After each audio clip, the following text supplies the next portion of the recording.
ఆకాశవాణి నిజామాబాద్ కేంద్రం. మీరు వింటున్నారు ఆకాశవాణి నిజామాబాద్ కేంద్రం అందిస్తున్న కార్యక్రమాలు.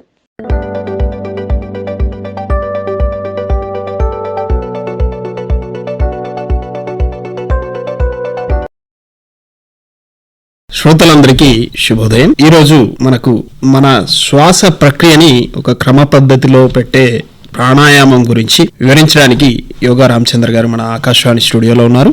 వారిని అడిగి ప్రాణాయామం అంటే ఏమిటి, ప్రాణాయామం ఎన్ని విధాలుగా ఉన్నాయి, ప్రాణాయామం చేస్తే లాభాలు ఏమిటి, ప్రాణాయామం ఎవరెవరు చేయవచ్చు, ఏ విధంగా మనం ప్రాణాయామం చేయాలి, ఒక క్రమ పద్ధతిలో ప్రాణాయామం చేయాలంటే ఎలాంటి పద్ధతుల్ని అవలంబించాలనే విషయాల్ని మనం ఈరోజు తెలుసుకుందాం. నమస్కారం అండి. సార్, మనకు ముందుగా ప్రాణాయామం అంటే ఏమిటి, ప్రాణాయామానికి యోగ శాస్త్రం ఎలాంటి భాష్యం చెప్పింది అనే విషయాల్ని ఒకసారి వివరిస్తారు. ఓం యోగేన చిత్తస్య ప్రయేణ వాచం బలం శరీరస్య వైద్యకైన యోపకరుతం ప్రవరం మునినాం పతంజలిం ప్రాంజలి రాణతోస్మి. ఈ భాష మాలిన్యాన్ని వ్యాకరణం ద్వారా, ఈ చిత్త మాలిన్యాన్ని యోగం ద్వారా, తర్వాత శరీర మాలిన్యాన్ని వైద్యశాస్త్రం ద్వారా తొలగించిన మునిపొంగడు పతంజలి మహర్షి మనకు అందించడు. ఆయనకు నమస్సుమాంజలు. అయితే ప్రాణము యామము, ప్రాణాయామం అంటాం కదా. ప్రాణం అంటే శక్తి, ప్రాణం అంటే శక్తి. ఆయామం అంటే నియంత్రణ, కంట్రోల్.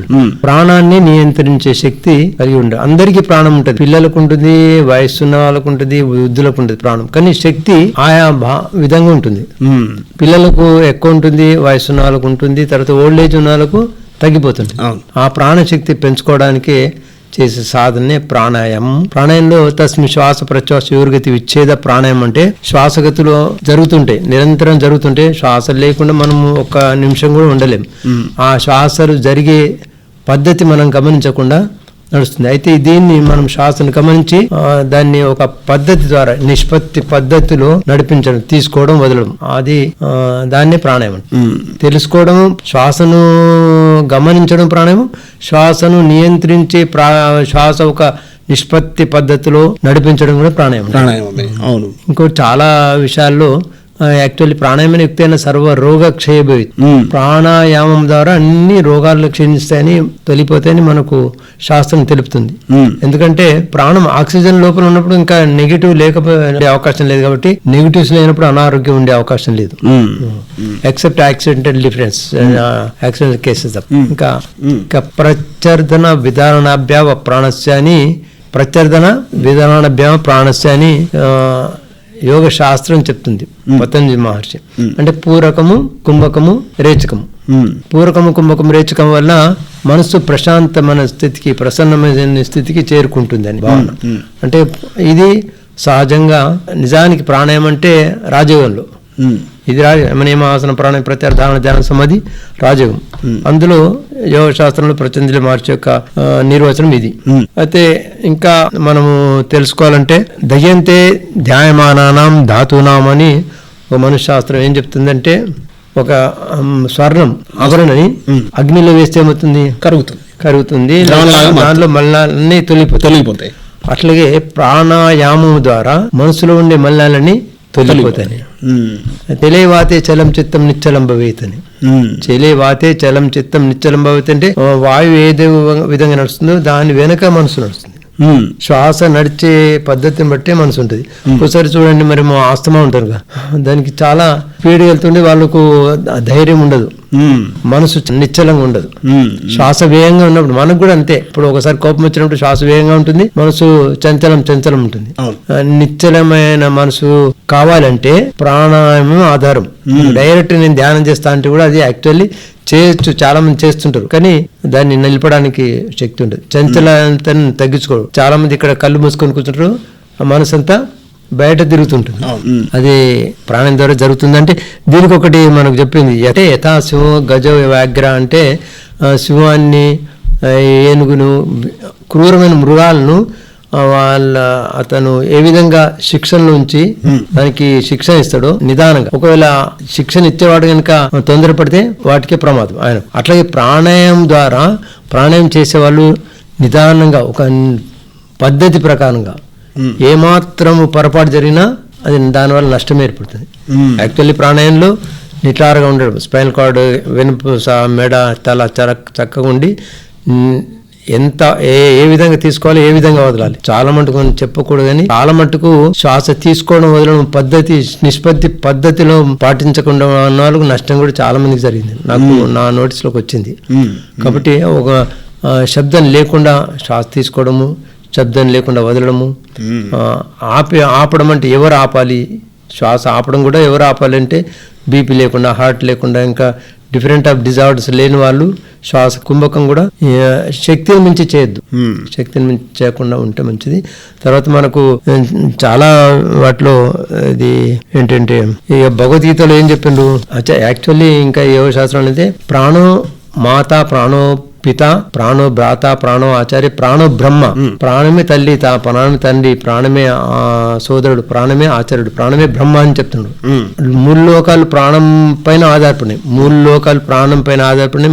మనలో ప్రాణం ఉంది, జంతువుల్లో మూగజీవుల్లో ప్రాణం ఉంది, రాళ్లలో ప్రాణం ఉంది. కానీ శ్వాస ప్రాణం తెలిసేది మనకు మాత్రమే. కేవలం human being they are only to know, తెలుసుకోవడానికి మానవులు మాత్రమే తెలుసుకోగలుగుతున్నారు శ్వాస గతిని. ఆ విధంగా శ్వాస ప్రాణము, శ్వాస ఒకటి కాదు, ప్రాణం యొక్క స్పందన శ్వాస. శ్వాస ప్రాణం కాదు. మళ్ళీ శ్వాస వెళ్ళిపోయిన తర్వాత మీరు చెప్తారు డాక్టర్ విల్ డిక్లేర్ దట్ ఈ డెడ్, బట్ ప్రాణ విల్ బి దేర్. ధనుంజయ ప్రాణం ఉంటుంది ఒకటి, అది మనకు తెలియకపోవచ్చు. రైట్. అయితే ఈ విధంగా మనము ప్రాణానికి అంత ఇంపార్టెన్స్ ఇవ్వడం జరిగింది. భగవద్గీత ఏం చెప్తున్నది, అపాని జీవతి ప్రాణం ప్రాణాపాన తతాపరే ప్రాణాపాన గతి రుద్ర ప్రాణాయామ పరాయణని. అంటే ప్రాణంలో అపానం కలిపి, అపానంలో ప్రాణం కలిపి యోగులు ప్రాణాయామని యజ్ఞం చేస్తున్నారు. యజ్ఞం అంటే ప్రాణంలో అపానం కలిపి అపానంలో ప్రాణం చేస్తే ఇది యజ్ఞం లాగా ప్రాణాయామని యజ్ఞం అవుతుంది. యజ్ఞం అంటే ఎటువంటి మలినాన్ని తొలగించుకోవడం, అగ్నిలో ఏది వేస్తే అది స్వీకరిస్తుంది.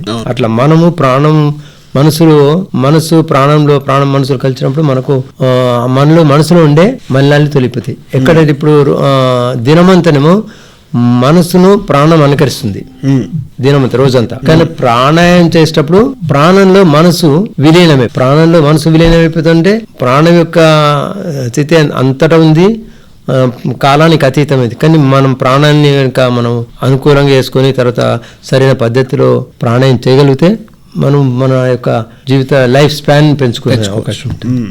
ధైర్యాన్ని పెంచుకోవచ్చు, ఆలోచనని పెంచుకోవడంతో పాటు నీ యొక్క విజ్ఞానాన్ని. ఎందుకంటే సూర్యుడికి ఉదయం అస్తం లేదు. ఆత్మ అనే మన ఆత్మకు, మన స్వరూపానికి ఉదయం అస్తం పడుకోవడము, నిద్రించడం, లేవడం లేదు. అయితే ఆత్మ అనే సూర్యుడి నుంచి మనకు వెలుగు వేడి వస్తుంది. మన ఆత్మ అనే సూర్యుడి నుంచి మనకు ప్రాణశక్తి, జ్ఞానశక్తి వస్తాయి. 2 మన లోపల నుంచి వస్తే మనకు తెలియకుండా మనకు ఇవన్నీ మన స్వరూపం ఏంటి అని తెలుసుకున్నప్పుడు మనకు కొంత అర్థమైపోతుంది. ఈ విధంగా ప్రాణం యొక్క ఇంపార్టెన్స్ చాలా యోగ శాస్త్రంలో ప్రాణాయానికి ఎక్కువ ఇంపార్టెన్స్. ఒకటి మనం ప్రాణాయామం సరిగ్గా చేయగలిగితే చాలా మంది, ఇప్పుడు నేను అంటే దాదాపు 42 సంవత్సరాల కంటే పైన ఉంది ఈ యోగ రంగంలో. చాలా వెళ్ళింది ఆసనాలు తగ్గించేసాం పూర్తిగా. ఆసనాలు లేవు, ఎక్సెప్ట్ సూర్య నమస్కారాలు చేస్తా లేవు. ఓన్లీ ప్రాణాయామం. Will give more importance of ప్రాణాయామం మినిమం అరగంట ప్రాణాయామం, ధ్యానం ఎక్కువ గంటలు. సో ఈ విధంగా ప్రాణాయామకు మనం ఇంపార్టెన్స్ ఇవ్వగలిగితే మనలో అధికాధిక శక్తి వస్తుంది, ప్రాణశక్తి వస్తుంది, జ్ఞానశక్తి వస్తుంది, భౌతిక శక్తితో పాటు మన యొక్క ఆరోగ్యంతో పాటు ఆయువును కూడా పెంచుకునే అవకాశం ఏర్పడుతుంది. మరి ఈ ప్రాణాయామం ఎన్ని రకాల ప్రాణాయామం మనకు ఉంది, యోగ శాస్త్రం ఎన్ని రకాలుగా ప్రాణాయామం ఉంటుంది అనే విషయాల్ని మనము సాధారణంగా చూసినట్లయితే ప్రాణాయామం 8 రకాలుగా ఉంది. భస్త్రికా, భ్రమరి, శీతలి శీత్కారి, ఉజ్జయి సూర్యభేది, మూర్ఛా ప్లావని. ఇవి చేయరు. మూర్ఛా ప్లావని. భస్త్రికనేమో మనం మొట్టమొదట యోగులందరూ కూడా యోగ సాధన చేసే వాళ్ళందరూ మొట్టమొదట ప్రార్థన తర్వాత భస్త్రిక చేస్తారు. భస్త్రిక వల్ల ఏంటి, అగ్ని ఇక్కడ నాభి దగ్గర అగ్ని ఉద్దీపన అవుతుంది. జఠరాగ్ని ఉద్దీపన అయి మనకు తీసుకున్న ఆహారం తేలిక జీర్ణమయ్యే అవకాశం ఉంటుంది. అంటే శ్వాస పీల్చడం వదలడం. ఏ విధంగా అయితే మనం ఇంతకుముందు గొట్టం ద్వారా అగ్నిని ఊతే ఎట్లా అగ్ని ప్రజ్వలిస్తున్నా అట్లా ఇది కమ్మరితిత్తి కొడుతుంటే అగ్ని ఎట్లా ప్రజ్వలిస్తూ ఆ విధంగా ఇక్కడ కూడా మనకు ఈ యొక్క నాభిని స్థానం దగ్గర లోపలికి పైకి కుడితో ఎడమతో 2 ద్వారా చేసినట్టయితే మన జఠరాగ్ని ఉద్దీపనై మనలో తేలిగ్గా తీసుకున్న ఆహారాన్ని తేలిక జీర్ణం చేసుకునే అవకాశం ఏర్పడుతుంది. ఆకలి ఎక్కువ అవుతుంది కాబట్టి మనకు ఈ పొట్ట రాకుండా చేసుకునే అవకాశం ఉంటుంది. రోజు. అయితే భ్రమరి అంటే మీకు తెలుసు, నాలుక లోపలి చేసి తర్వాత 2 చెవులు మూసేసి శ్వాస నాసిక భాగాలతో తీసుకొని శబ్దం చేసుకోవచ్చు. అని శబ్దం చేస్తే bhramari main concentration, memory power, జ్ఞాపక శక్తితో పాటు నిద్రలేమి. ఎవరికి నిద్ర ఉండదు వాళ్ళకు నిద్రలేమి. అండ్ ధ్యానానికి ముందు భ్రమరి చేసే వాళ్ళు చాలా ఏకాగ్రత ధ్యానంలో ఎక్కువసేపు ఉండొచ్చు, ఏ ఆలోచన లేకుండా. కాబట్టి భ్రమరి. శీతలి వేసవి కాలంలో శీతలి అంటే నాలుక బయటకు తీస్తే నాలుక ద్వారా శ్వాస తీసుకొని ఆపేసి లోపల, తర్వాత కొద్దిసేపు ఆపిన తర్వాత మళ్ళీ నాసిక భాగాలతో వదిలేయడం. ఇది శీతలి. ఇది మన బాడీలో కూల్ చేయడానికి. శీతకారి నాలుక లోపలి ఫోల్డ్ చేసి పళ్ళు కలిపేసి తర్వాత ఆ పళ్ళ మధ్య నుంచి గాలి తీసుకొని మళ్ళీ జలంధర్మం చేసి తర్వాత కొద్దిసేపు ఆపి తర్వాత వదిలేటప్పుడు తల పైకి లేపి నాసిక భాగాలతో వదిలేయడం. ఇది శీతకారి. కూడా శీతకారి 2 కూడా ఇక్కడ నాలుక లోపల ఫోల్డ్ చేసేది ఉంటుంది. కాబట్టి ఇది కేచరి ముద్ర కూడా అవుతుంది. నాలుక పైన ఒక నియంత్రణ, నాలుక లోపల ఫోల్డ్ చేయడం అంటే ఆ నాలుక పైన ఒక నియంత్రణ, మాట పైన, ఆహారం పైన. శీతకారి. అయితే ఉజ్జయి ప్రాణాయామం, దీనికి ఉజ్జయి చూడు. ఉజ్జయి ప్రాణాయామంలో శ్వాస పీలుస్తూ కంఠం నుంచి శబ్దం, ఇక్కడ కూడా నాలుక లోపల ఫోల్డ్ చేయాలి. తర్వాత ఎడమతో వదిలేయడం. అంటే దీనిలో వేడి, ఇప్పుడు బాడీ వేసవకాలంలో శీతకారం వల్ల కూల్నెస్ వస్తుంది, చల్లదనం. ఇక్కడ చలికాలంలో వేడిని ఉత్పత్తి చేసే ఉజ్జయి ప్రాణం. ఈవెన్ సూర్యభేది కూడా. ఉజ్జయి ప్రాణంలో చాలా మందికి వేడిని జనించడానికి ఆస్తమా ప్రాబ్లం ఉన్న వాళ్ళకు, తర్వాత థైరాయిడ్ ప్రాబ్లం ఉన్న వాళ్ళు కూడా ఉజ్జయి ప్రాణం చేస్తే థైరాయిడ్ ఇక్కడి నుంచి వస్తుంది, కంఠం నుంచి శబ్దాన్ని రావాలి ఇట్లా అట్లా. కాబట్టి ఈ ఉజ్జయి ప్రాణం వల్ల థైరాయిడ్ ప్రాబ్లము, తర్వాత ఈ ఆస్తమా, కోల్డ్, ఎవరైతే కోల్డ్నెస్ ఉంటుందో వాళ్ళు అటువంటి వాళ్ళు చేస్తే చలికాలం లాభం. And Ujjayi Suryabhedi also. సూర్యభేది అంటే మళ్ళీ వేడిని పుట్టించదు. ఓన్లీ ఎడమనేమో చంద్రభేది, కుడి సూర్యనాడి. ఆ సూర్యనాడితో శ్వాస తీసుకొని తర్వాత లెఫ్ట్తో వదిలేడు, ఎడమతో వదిలేడు. ఈ విధంగా వదిలడం వల్ల మనలో మళ్ళీ వేడి. ఎడమతో తీసుకుంటే చల్లదనము, కుడితో తీసుకుంటే వేడి. ఎట్లా అంటే ఎడమనేమో కనెక్టెడ్ మైండ్, ఈ బ్రెయిన్కి సంబంధించింది, మనసు చల్లదనానికి. కుడేమో ఈ జఠరాగ్ని ఇప్పటివరకు చెప్పుకున్నాం, పొట్ట దగ్గరికి గాలి వెళ్ళి అక్కడ వేడి ఇంకా పుట్టించే విధంగా చేస్తుంది. కాబట్టి మన చలికాలంలో ఈ వింటర్ సీజన్ పర్టికులర్లీ ఈ వేడి జనించడానికి సూర్యభేది చేస్తుంటారు. సూర్యభేదిలో కూడా మళ్ళీ కుంభకం చేసుకోవచ్చు. సూర్యభేదిలో పీల్చడము, ఆపడము, ఉజ్జయిలో కూడా పీల్చి కుంభకం కూడా చేసుకోవచ్చు. ఆ విధంగా చేసినట్టయితే మనలో బాడీలో, మన శరీరంలో ఎక్కువ వేడి జరించే అవకాశం ఉంటుంది.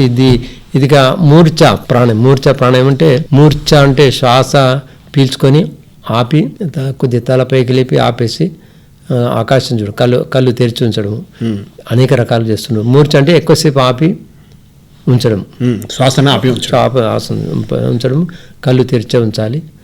అంటే ఎంతసేపు వీలైతే అంతసేపు అట్లా. ఇక ఇది చాలా మటు చెయ్యరు, మూర్ఛ ప్రాణాయామం తక్కువ. దానివల్ల మూర్ఛ వచ్చేంతవరకు చేయాలంటారు కానీ అది కుదరదు. ప్లావని అంటే నీళ్ళలో తేలేది. మనము కూర్చున్న లోపల ఇండోర్లో కాకుండా నీళ్ళలో తేలేది మనం చూస్తుంటాం. చెరువులో కానీ కాలువల్లో కానీ నీళ్ళలో తేలి వెళ్తుంటాం. మేము కూడా చిన్నప్పుడు అట్లా నీళ్ళలో తేలి వెళ్ళాడు. అంటే నీళ్ళు తేలి జస్ట్ లైక్ శవం లాగా ఉండాలి బాడీ. మనకి ఇప్పుడు మేము చేతులు ఆడించకుండా గాలి పైన తీసుకుంటూ నీళ్ళలో తేలేటట్టు స్థితి తెచ్చుకుంటే అది ప్లావని. అయితే బస్కా భ్రమరి, ఉజ్జయి సూర్యభేది, శీతలి శీతకారి, మూర్ఛ ప్రాణం, ఈ విధంగా 8 విధాలుగా మనం చెప్తున్నాము. కానీ మనం చేసే ప్రాణాయామం మాత్రం ఒక నిష్పత్తి పద్ధతిలో పూరకం, కుంభకం, రేచకము. ఇందులో పూరకంలో అంతర్కుంభకం పీల్చి లోపల ఆపడం, శ్వాస మళ్ళీ వదిలి బయట ఆపడం, పీల్చి లోపల ఒకటి, మళ్ళీ శ్వాస పీల్చి వదిలి బయట ఆపడం ఒకటి బాహ్య కుంభకం, మళ్ళీ పీల్చకుండా వదలకుండా కేవల కుంభకం. ఆ విధంగా కూడా మనం ప్రాణాయాన్ని కుంభకం ద్వారా చేసుకోవచ్చు. తర్వాత మనకు ఈ కుంభకాలతో పాటు బంధాలు, ఇందులో ప్రాణాయంలో బంధాలు, తర్వాత ముద్రలు కూడా ఉంటాయి. కేచరి ముద్ర ఇందులో ప్రాణాయంలో వస్తుంది. కేచరి ముద్ర 4 లోపల మళ్ళీ చేస్తాం. శాంభవి ముద్ర, ఇవే ప్రాణాయాలు. శ్వాస పీల్చి ఆకాశ ముద్ర అంటే కాళ్ళు తెరిచి బ్రుకిటిని చూడడము, 4 లోపల మళ్ళీ చేయడము, తర్వాత శ్వాస బంధించడం, ఇవన్నీ ఒక్కొక్కటి ఒక్కొక్క విధంగా మనకు ప్రజ్ఞ మేల్కొల్పడానికి మనకు వచ్చేది ఈ ఆకాశముద్ర ఇవన్నీ వస్తుంది. సో మనము ఏ విధంగా ప్రాణాయామం అంటే ప్రాణాయామంలో చేసే పద్ధతి మెల్లిమెల్లిగా సున్నితంగా అంచెలంచెలుగా బయటకు వెళ్ళాం. అనులోమ ప్రాణం పీల్చడం వదలడం మాత్రమే. అంటే బిగినర్స్ ప్రారంభ దశలో పీల్చడం వదలడం మాత్రం. కొద్దిగా అనుభవం వచ్చిన తర్వాత పీల్చడం ఆపడం వదలడం, అట్లా తర్వాత మళ్ళీ అంతరకము బాహ్యముఖం చేయడం. లేకుండా అది 1:1 రేషియో అంటే నిష్పత్తి పద్ధతులు. 1% పీల్చుకుంటే 2% వదలడం, 2% 1% పీల్చుకొని 2% ఆపి 2% వదలడం. అట్లా 1:2 హైయెస్ట్ అంటే 1:4:2 అంటే 16 మాత్రలు పీల్చి 64 మాత్రలు ఆపి 32 మాత్రలు వదలడం అనేది హైయెస్ట్ ప్రాణాయంలో అనిపిస్తుంది. అంటే చెప్పడం చాలా మంది చేయరు, ఎవరు చేయలేరు. నా దగ్గర కూడా ఎవరు చేయరు. అంటే ప్రాణాయంలో ఒక పద్ధతి మహాత్ములు చెప్పిన విధానంగా ఒక్కొక్క అంచెలంచెల చేసేవాళ్ళు చేస్తారు. నేను అది అంటే ప్రాక్టీస్ చేసినాను. 1:4:2 చేసినా నేను కుంభకాలు కూడా చాలా 1 నిమిషం 2 నిమిషాలు 3 నిమిషాలు నేను కోవిడ్ టైంలో 5.5 నిమిషాల వరకు చేసిన. అది సెల్ఫే నేను చేసిన. అయితే అది అప్పుడప్పుడు మళ్ళీ 5 నిమిషాల వరకు ఆపేసిన. 5.5 నిమిషాలు కాకుండా 5 నిమిషాలు అంటేనే ఒకసారి 3 నిమిషాలు 4 నిమిషాలు ఆపినప్పుడు గిడ్డినెస్ వచ్చిండే. అయితే దానికి నేను తగ్గించిన తర్వాత అందుకొరకు ప్రాణాయామం కుంభకము గురువుల మధ్యన చేయాలి. గురువు వాళ్ళ యొక్క ప్రాబ్లమ్స్ సమస్యలు ఉన్నవాళ్ళు గురువుల యొక్క ఆదేశంతో గురువుల యొక్క ముందర వాళ్ళ గురుముఖత వాళ్ళు ఏ విధంగా చెప్తే ఆ విధంగా చేయడమే మంచిది. ప్రాణాయామం అందరూ అన్ని విధాల ప్రాణాయం చేయడానికి వీల్లేదు. అందరూ అన్ని విధాల ప్రాణాయం చేయడానికి వీల్లేదు. కాబట్టి మనము మన యొక్క సాధన ఎంత ఉంది, నీ యొక్క అనుభవం ఎంత ఉంది, నీ యొక్క జ్ఞానం ఎంత ఉంది, ఆ జ్ఞానాన్ని బట్టి మనం సాధన చేయాలి. అయితే సాధారణంగా 1:1 చేస్తుంటాం. అది 10 సెకండ్లే కాకుండా మొట్టమొదట మేము సమాజంలో 6 సమాజంలో 5 నిమిషాలు కూడా పీల్చడం, 5 నిమిషాలు లేకపోతే వదలడం, 10 సెకండ్ పీల్చడం 10 సెకండ్ వదలడం. అంటే ఏమవుతుంది, కేవలం అనులోమ ప్రాణమే 20 సెకండ్లకు శ్వాస అవుతుంది. శ్వాస ఉచ్ఛ్వాస కలిసి ఒకటి.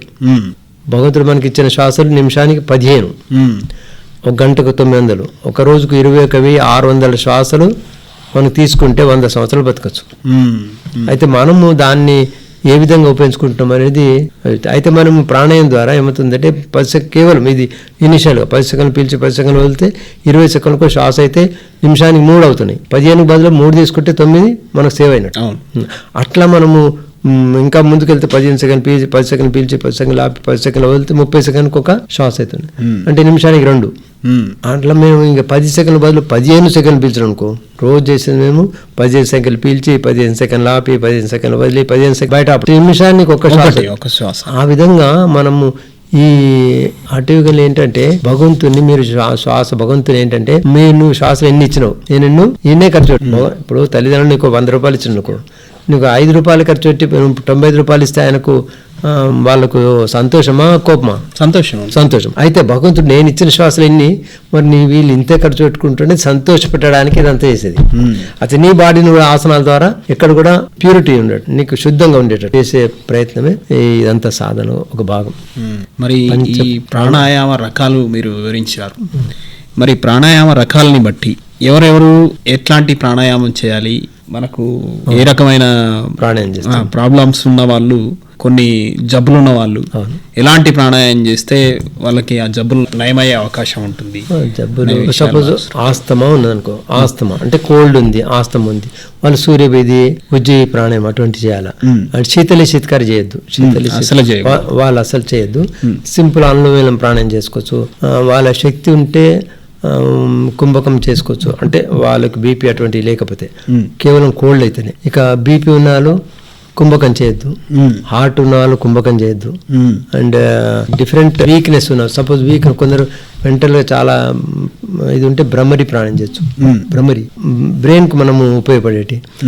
ఇక మనము శక్తి పొందడానికి కూడా శక్తిని దాంట్లో మనము ఎంతెంత ప్రాణంలో అధిగమిస్తే అంత శక్తి మనకు వచ్చేస్తుంది. కానీ మెల్లమెల్లగా స్టెప్ బై స్టెప్ వెళ్ళాలా, వెళ్తే అది. ఇప్పుడు ఇంకెవరు ఎటువంటి ప్రాణాయామం అంటే ఎటువంటి వ్యాధులు అంటే మనకు రకాల ఇప్పుడు అంటే పిత్త కఫ వ్యాధులకు వాత పిత్త అదే కఫ కఫానికి మీరు చెప్పారు. కఫం వాతం అంటే జనరల్లీ వాళ్ళకు అనుకూలంగా ఉంటే కుంభకం చేసుకోవచ్చు, సూర్యభేది చేసుకోవచ్చు. అండ్ అది కాలాన్ని బట్టి, కాలానికి అనుగుణంగానే ప్రాణం చేయాలి. ఇప్పుడు కాలానికి అనుగుణంగా నేను కుంభకము లేకుంటే సూర్యభేది చలికాలం వేసవికాలం చేస్తా అంటే కుదరదు. ఇప్పుడు సర్వైకల్ స్పాండిలైటిస్ ఉన్నాయి, వాళ్ళకు కొన్ని ఆసనాలు చేయాలి. థైరాయిడ్ ప్రాబ్లం ఉన్న వాళ్ళు ఉజ్జయి ప్రాణం చేయాలి, థైరాయిడ్ ప్రాబ్లం ఉన్న వాళ్ళు ఈ సర్వాంగాసనం చేయాలి. అయితే దానికి బదులుగా మనము విపరీతంగా చేసినా కష్టమే. కొన్ని వ్యాధులకు రెండు వస్తాయి, అంటే ఒకటి చేయాలా ఒకటి చేయకూడదు. బీపీ ఉన్నాను అనుకో, బీపీ ఉంటే మనము శ్వాసను ఆపడం వద్దన్నాం కదా. ఇప్పుడు ఏంటి ఆ యోగాలో థైరాయిడ్ ప్రాబ్లం ఉంటే సర్వాంగాసనం చేయాలి, బీపీ ఉంటే మరి చేయదు. ఒక దిశలో చేయాలి, ఒక దిశ చేయకూడదు అని రెండు వర్తిస్తాయి. కాబట్టి ఏది చేయాలి ఏది చేయకూడదని బాగా తెలుసుకొని చేయాలి. ఒక మటుకు మనకు ప్రాబ్లమ్స్ బీపీ ఒకటి, హార్ట్ ఒకటి, డయాబెటీస్ వాళ్ళు అన్నీ చేయాలా. బీపీ ఉండకపోతే అన్ని ప్రాణాలు చేయొచ్చు, అన్ని ప్రాణాలు కుంభకం కూడా చేసుకోవచ్చు. తర్వాత మెయిన్ భ్రమరి అటువంటివి. కానీ వాళ్ళకి ఇది స్ట్రెస్తోనే డయాబెటీస్ వస్తుంటుంది. Stress, tension, heredity. వాళ్ళు ఏంటంటే ఆహార నియమాలు పాటిస్తూ ప్రాణాయామం కూడా ఆహార నియమాలు పాటించాలి. ఏ దానికి యోగాన్ని చేస్తున్న నేను ఒక ఆహార నియమాలు పాటించకుంటే నాకు తక్కువ అవ్వాలంటే కాదు. కాబట్టి ఆహార నియమాలు తప్పనిసరి పాటించాల్సిందే. అవి పాటించినప్పుడే మనకు దాని యొక్క పూర్ణమైన లాభం పొందే అవకాశం ఉంటుంది.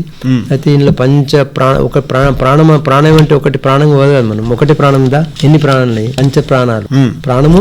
ప్రాణము, అపానము, ఉదానము, సమానం, వ్యానం. ఇంకా చెప్పాలంటే నాగము, కురము, కుక్రము, దేవత, దానం చేయ ప్రాణాలు 5.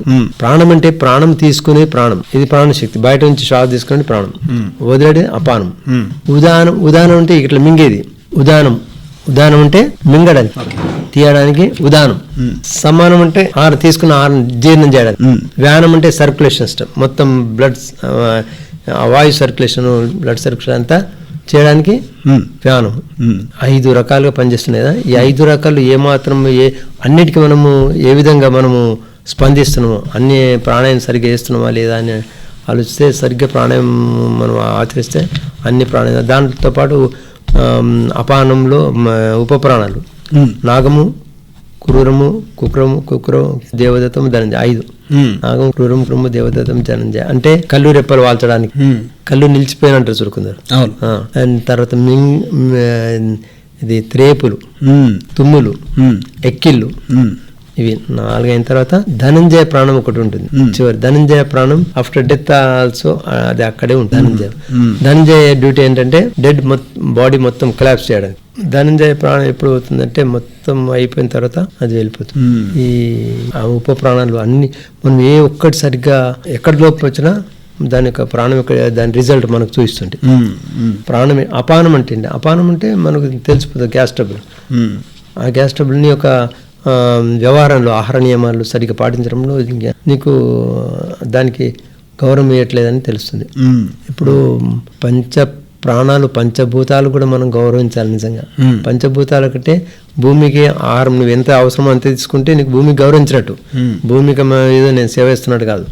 నీలోనే పంచభూతాలున్నాయి కదా. భూమికి ఆహారం ఎంత అవసరమో అంతే తీసుకుంటారు. యుక్త ఆహార విహారస్య, యుక్త చస్య కర్మస్య, యుక్త స్వప్నబోధస్య యోగ భవతి దుఃఖ అంటారు.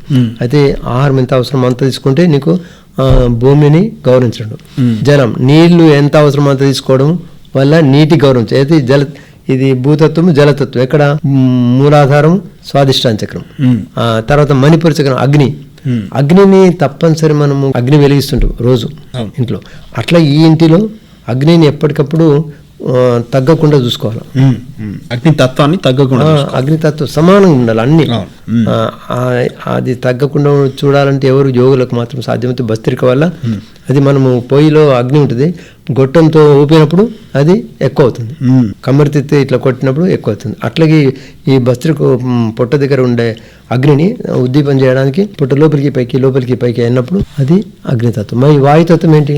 వాయుతత్వం శ్వాస మనకు భగవంతుడు ఇచ్చాడు. ఆ శ్వాసను ఏ విధంగా నడిపించుకోవాలా, ఎన్ని శ్వాసలు తీసుకోవాలా, రోజుకు ఎన్ని శ్వాసలు ఆపాలి, ఎంత మనము ప్రాణశక్తిని పెంచుకోవాలనేది it depend upon our this thing. ఇదే ఏమంటారు, life is depend upon only respiratory system. శ్వాసలపైన మన జీవితం ఆధారపడింది.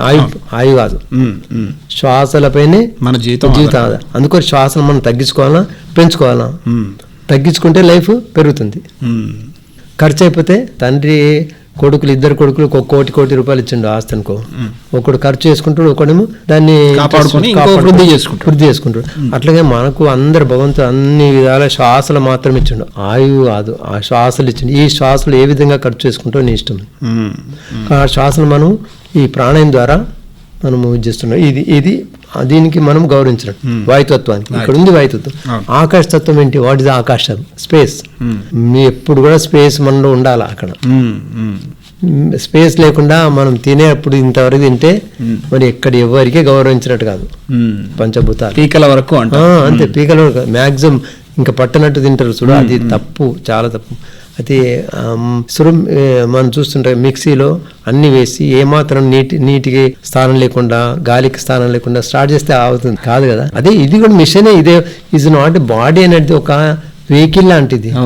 వెహికలే. దీనికి వెహికల్ కు ఏంటి, డీజిల్ అవసరం ఉంటుంది, పెట్రోల్ అవసరం ఉంటుంది, వాటికి పోయాల. గాలి అవసరం ఉంటుంది, గాలి. దీనికి ఆహారం అవసరం అనుకుంటే ఆహారం పెట్టాలి. ఏది అవసరం అది రిపేర్కి వస్తే రిపేర్ చేస్తారు వాళ్ళు, మెకానిక్. ఇక్కడ దీనికి రిపేర్ చేస్తే హాస్పిటల్కి. అంటే వెహికల్ కంటే ఇదేం భిన్నం కాదు. కాబట్టి మనము ఈ వెహికల్ లాగానే చూసుకోవాలి. రోజు ఈ వెహికల్ 20 లక్షల కారు కొనుక్కొని రోజు తుడుచుకుంటాము. దానికి ఎంతో గంట టైం ఇస్తాం. దీనికి ఎంత టైం ఇవ్వాలా? భగవంతుడు ఇచ్చిన అందమైన శరీరానికి మనం ఎంత సమయం ఇవ్వాలి? ఎంత సమయం ఇచ్చినా తక్కువే కదా. ఆ విధంగా ఆకాశతత్వాన్ని ఇక తర్వాత ఇవన్నీ బాగా పాటిస్తారు. బుద్ధితత్వం. బుద్ధి అంటే జ్ఞానము. మనం ఒక చిన్న వెహికల్ కొనుక్కుంటే ఒక ప్రిన్సిపల్ బుక్ ఇస్తాడు. అయితే మనకు కూడా ఈ మనిషి వెహికల్ తయారు చేసి ఒక ప్రిన్సిపల్ బుక్ తయారు చేసి ఇచ్చిండు. వేదాలు, శాస్త్రాలు, ఉపనిషత్తులు. వాటిని అనుసరించి శాస్త్రానికి విరుద్ధంగా వెళ్ళకపోవడమే జీవితం యొక్క ధ్యేయం, లక్ష్యం. మనకు లక్ష్యం కూడా ప్రయాణము సాగుతున్నప్పుడు ఎక్కడికి వెళ్ళాలి? మన జీవన ప్రయాణం అంటారు కదా, చివరికి అంటే అంతిమ ప్రయాణం అంటాం. అంతిమ ప్రయాణం ఉంటుంది. అయితే మనం జీవన ప్రయాణం సాగుతాం. ఎక్కడికి వెళ్ళాలి తెలియాలి కదా. వితౌట్ గోల్ ఎక్కడికి వెళ్ళాలి తెలిసినప్పుడే మనం యొక్క జీవిత లక్ష్యాన్ని పూర్తి చేసుకోవచ్చు. ఈ ఇందులో అష్టాంగంలో యమనియమాసన, ప్రాణాయామ, ప్రత్యాహార, ధారణ, ధ్యాన, సమాధి వరకు వెళ్తే భగవంతుని చేరొచ్చు అనేది క్లియర్ మనకు అర్థమవుతుంది. అధర్వ వేదంలో ఏమన్నా అష్టచక్ర నవద్వారి పురే దేవానంపుర అయోధ్య తస్మై హిరణ్మయ కోశ జ్యోతిషావృత అని. అంటే వేదం చెప్తుంది అష్టచక్రాల ద్వారా మాత్రమే మనం భగవంతుని చేరొచ్చని. కాబట్టి మనం ఏ విధంగా మనం ఆలోచించినాం, ప్రాణాయామం యొక్క శక్తి అనంతమైంది. యోగ శాస్త్రంలో ప్రాణాయామం ఇంపార్టెన్స్ ఉంది. ప్రాణాయామం సరిగ్గా మనం అనుసరించినట్టయితే ధ్యానం, మనసు కదా ధ్యానం ఏం చేసే దేనికోసం? మనసు నిశ్చలంగా ఉండడానికి. యోగ చిత్త వృత్తి నిరోధం వృత్తిని నిరోధించడానికి ప్రాణాయామం సహకరిస్తుంది. ప్రాణాయామం ద్వారా ధ్యానంలో నిశ్చలంగా ఉండే అవకాశం ఉంటుంది. కాబట్టి మనము ఇది ప్రాణాయామం జీవితంలో ఉంచుకున్నట్టు మన జీవితాన్ని ఆరోగ్యవంతంగా, ఆయుష్మంతంగా, తర్వాత మన లక్ష్యం పూర్తి చేసుకోవడానికి కూడా అవకాశాన్ని తెలిపేటట్టు, పర్టికులర్లీ ముఖ్యంగా మన మనసును చంచలం లేకుండా నిశ్చలంగా ఉంచుకోవడానికి దోహదపడుతుంది. యోగా శాస్త్రంలో ప్రాణాయామానికి ఉన్న విశిష్టతను ఈరోజు మా శ్రోతలకు వివరించినందుకు మీకు ప్రత్యేకంగా ధన్యవాదాలు తెలియజేస్తున్నాం. ధన్యవాదాలు. మాకు ఇంకా ఆహ్వానించడం మీరు అందరు రేడియో స్టేషన్ సిబ్బందికి, పర్టికులర్ మోహన్ దాస్ గారికి చాలా ధన్యవాదాలు.